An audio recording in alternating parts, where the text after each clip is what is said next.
आप सबको नमस्कार। मैं फ्यूचर एजुकेशनल हब की तरफ से कौशल द्विवेदी आप लोगों के बीच में। जैसा कि फ्यूचर एजुकेशनल हब एक नया सीरीज़ लेके चल रहा है संगीतकारों के जीवन परिचय का, तो आज उसी कड़ी को आगे बढ़ाते हुए हम लोग अपने भारतीय संगीत के एक बहुत बड़े संगीतकार अमीर खुसरो के विषय में चर्चा करेंगे। अमीर खुसरो का जो जीवन परिचय है वह परीक्षा के दृष्टिकोण से भी बहुत ही ज़्यादा महत्वपूर्ण है और जिज्ञासा के दृष्टिकोण से भी, क्योंकि अमीर खुसरो ही वह कड़ी है जहाँ से हमारे भारतीय संगीत में जो फारसी संगीत रही उसका मेल प्रारंभ हुआ और यहाँ से एक फ्यूज़न आप कह सकते हैं स्टार्ट हुआ। यहाँ के संगीत में एक बाहरी संगीत का मिश्रण प्रारंभ हुआ। तो अमीर खुसरो के जीवन परिचय को बताने से पहले मैं ये बताना चाहूँगा कि अमीर खुसरो का जो परिवार था वो तो बलबन का था, लेकिन इसके पिता जो थे मोहम्मद सैफुद्दीन, वो बलबन से आकर के पटियाले में बस चुके थे और 1235 ईस्वी में पटियाला में ही अमीर खुसरो का जन्म हुआ। अमीर खुसरो एक बहुत ही चतुर, बहुत ही तेज, बहुत ही शार्प माइंडेड आदमी था और अपनी तीक्ष्ण बुद्धि के आधार पर यह किसी भी जगह पे अपने स्थान को नियत कर लेता था, सुनिश्चित कर लिया करता था। प्रखर बुद्धि थी ही अमीर खुसरो की। अमीर खुसरो सबसे पहले गुलाम वंश के जो शासक थे गयासुद्दीन का आश्रय प्राप्त किया और उनके साथ दरबार में रहने लगा, किंतु बाद में जब अलाउद्दीन खिलजी का आधिपत्य बढ़ा तो इसने उतनी ही वफादारी के साथ अलाउद्दीन खिलजी का सानिध्य भी स्वीकार कर लिया। और अलाउद्दीन चूँकि संगीत प्रेमी था, कला प्रेमी था, इसलिए अलाउद्दीन के नज़दीक जाने में से कोई दिक्कत नहीं हुई और यह बड़ी ही चतुराई के साथ अलाउद्दीन का बहुत ही करीबी बन गया। साक्ष्यों के अनुसार यह जानकारी मिलती है कि अमीर खुसरो के समय में एक बहुत ही बड़े कलाकार थे जिनका संबंध देवगिरी से था। उनका नाम था गोपाल नायक। गोपाल नायक जो थे वो हिंदुस्तानी संगीत के एक बहुत ही सच्चे और बहुत ही बड़े कलाकार थे। अलाउद्दीन का जो दरबारी गायक अमीर खुसरो था वो इस बात को भली प्रकार जानता था और गोपाल नायक का बड़ा सम्मान करता था।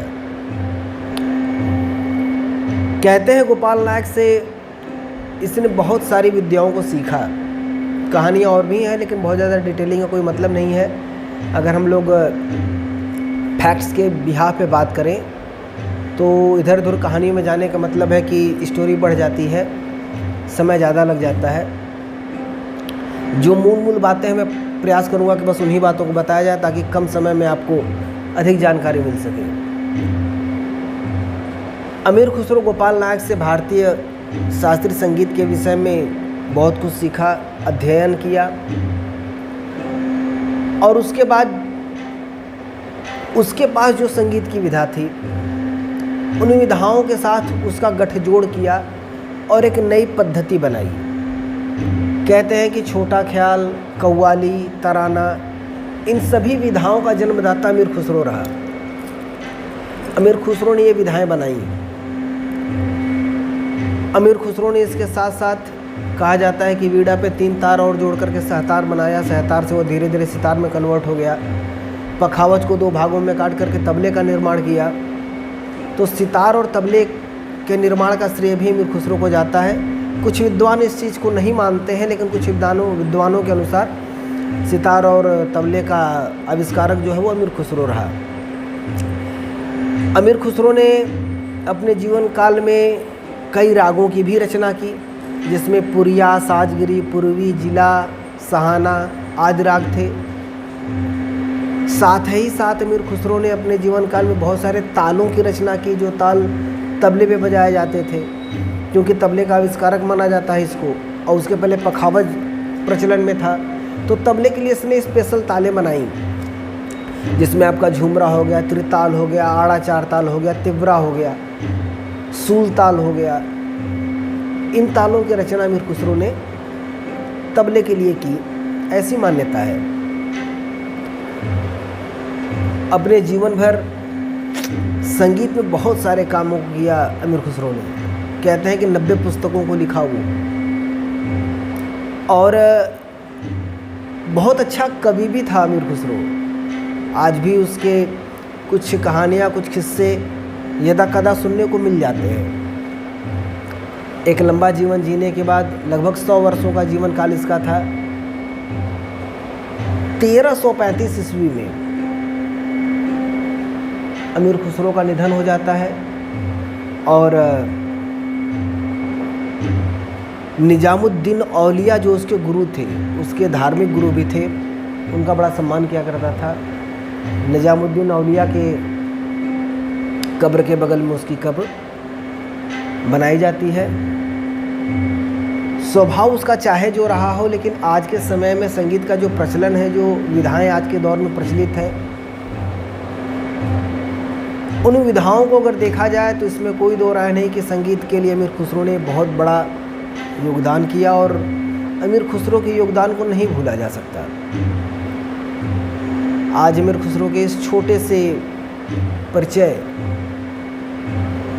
के साथ ही हम आप सभी गुणीजनों से कहना चाहेंगे कि यदि आपको इसके बारे में कुछ और भी जानकारी है तो आप अमीर खुसरो के विषय में जो जानकारी रखते हैं वो कमेंट बॉक्स के माध्यम से हम तक पहुंचाएं, ताकि हमारे जो और भी व्यूअर हैं उस चीज़ों को देख सकें, जान सकें, समझ सकें। और जो लोग संगीत से जुड़ी परीक्षाओं में भाग लेते हैं वो इन मुख्य बिंदुओं को नोट कर ले। ये मुख्य बिंदु काम आएंगे उनके लिए, क्योंकि अमीर खुसरो के जीवन परिचय से रिलेटेड एक क्वेश्चन अक्सर पूछ दिया करता है कि अमीर खुसरो के समकालीन गायक कौन थे। तो समकालीन गायक आपके गोपाल नायक जी थे। जन्म से रिलेटेड बातें पूछ देता है। तो इन सब चीज़ों को आप नोट्स बना लीजिए। नोट्स बनाने के बाद आप अपनी तैयारी को लगातार रखिए। और इस चैनल पे हम लगभग सभी संगीतकारों के जीवन परिचय को धीरे धीरे लेकर के आएंगे। जैसे जैसे जीवन परिचय आते जाते हैं आप उसको देखते जाइए, उसको तैयार करते जाइए। उसके उपरांत जो मुख्य राग हैं उन रागों के विषय में भी जो बेसिक जानकारियां हैं वो आपको दी जाएंगी, ताकि ये दो बिंदु जीवन परिचय और राग परिचय जहाँ पे ऑनलाइन क्लासेस वगैरह में नहीं प्रॉपर वे में बताई जाती हैं समय अभाव के कारण, तो उन चीज़ों को आप यहाँ से जान सकें। और हमारे इस प्लेटफॉर्म पे ऑनलाइन क्लासेस भी चलते हैं। जिन भी मित्रों को या फिर जिन भी स्टूडेंट्स को आवश्यकता हो, या फिर वो अगर म्यूज़िक की कॉम्पिटिटिव एग्ज़ाम की तैयारी कर रहे हों, तो एक बार हमसे संपर्क कर सकते हैं। हमारा नंबर 9721348302। तब तक के लिए आप सबको नमस्कार।